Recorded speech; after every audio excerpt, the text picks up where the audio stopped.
Assalamualaikum warahmatullahi wabarakatuh. Perkenalkan, nama saya Nurul Suci Ramadhani.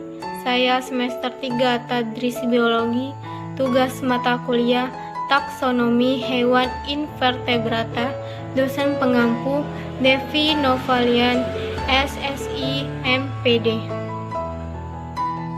Di sini saya akan membahas salah satu contoh hewan protozoa, yaitu amuba.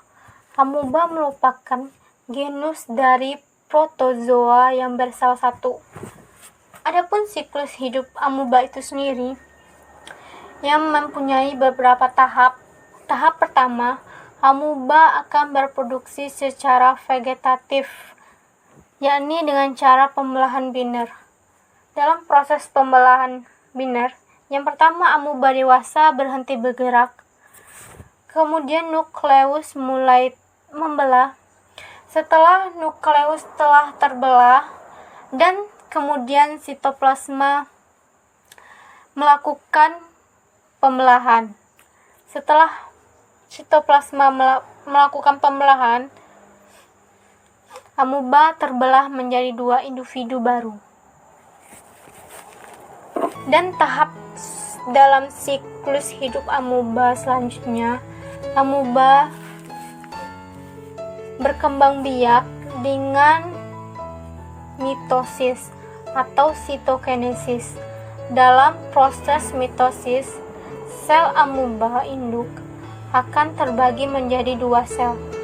Sedangkan dalam sitokinesis, sel asli dibagi menjadi 3 sel yang terdiri atas sel asli dan 2 sel anak.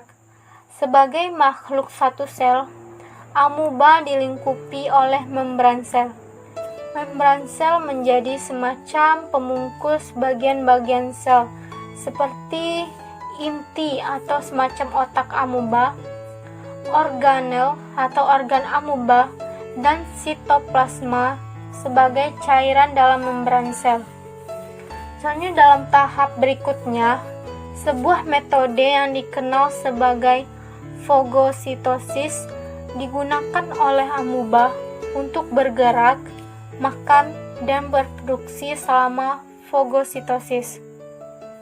Amuba mengubah bentuk kemudian kembali lagi dalam bentuknya.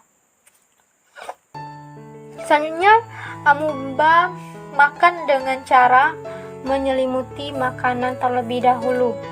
Lantas, organel yang dikenal sebagai vakuola melakukan tugasnya mencerna dan menyimpan makanan. Ketika bergerak dan makan dengan metode fagositosis, amuba dibantu oleh organel yang dikenal sebagai pseudopoda. Selanjutnya, amuba dapat berkembang biak sangat cepat. Sementara sebagian perubahan geografis atau atmosfer mampu memusnahkan sebagian besar organisme hidup, seperti organisme uniseluler seperti amuba mampu bertahan karena kemampuan reproduksi mereka yang cepat. Dalam situasi yang tidak menguntungkan, amuba membentuk semacam penutup yang menjadi pelindung diri mereka. Lapisan pelindung ini disebut sebagai kista mikroba. Adapun pengertian dari kista mikroba itu sendiri adalah tahap di mana terjadinya dormansi dari mikroorganisme, biasanya seperti bakteri atau protista, yang membantu organisme untuk bertahan hidup dalam kondisi lingkungan yang tidak menguntungkan. Ini dapat dianggap sebagai keadaan di mana proses metabolisme sel diperlambat dan sel menghentikan semua aktivitas seperti makan dan bergerak.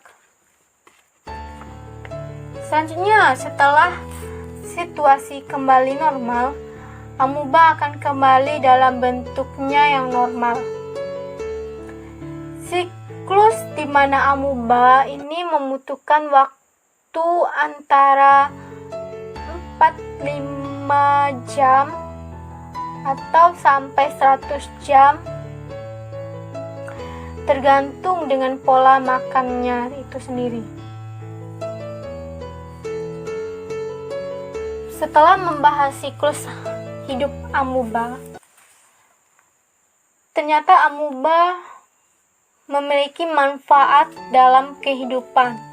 Yang pertama, mengendalikan populasi bakteri, yaitu sebagai pemangsa atau predator bakteri.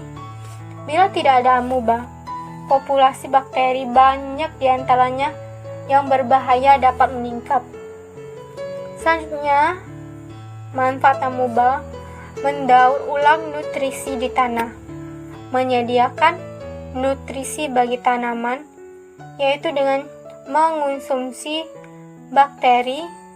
Amuba melepaskan zat hara yang terikat dalam bakteri pengurai dan mengembangkannya ke lingkungan, sehingga amuba akan meningkatkan ketersediaan nutrisi bagi tanaman. Selain amuba itu memiliki manfaat dalam kehidupan, ternyata amuba bisa juga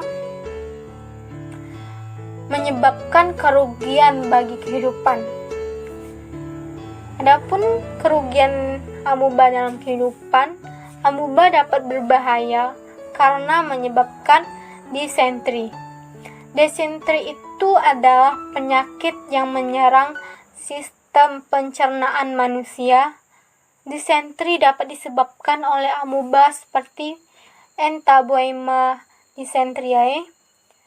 Bila air yang tercemar oleh amuba ini dikonsumsi, maka akan menyebarkan penyakit disentri ke manusia. Kondisi penyebaran disentri ini umumnya ditemui pada tempat yang kotor dan tempat yang pemukimannya yang kumuh.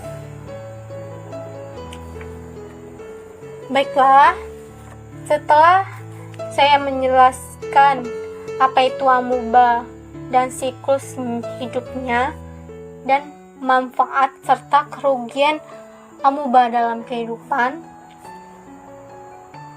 saya ucapkan terima kasih. Saya akhiri dengan wassalamualaikum warahmatullahi wabarakatuh.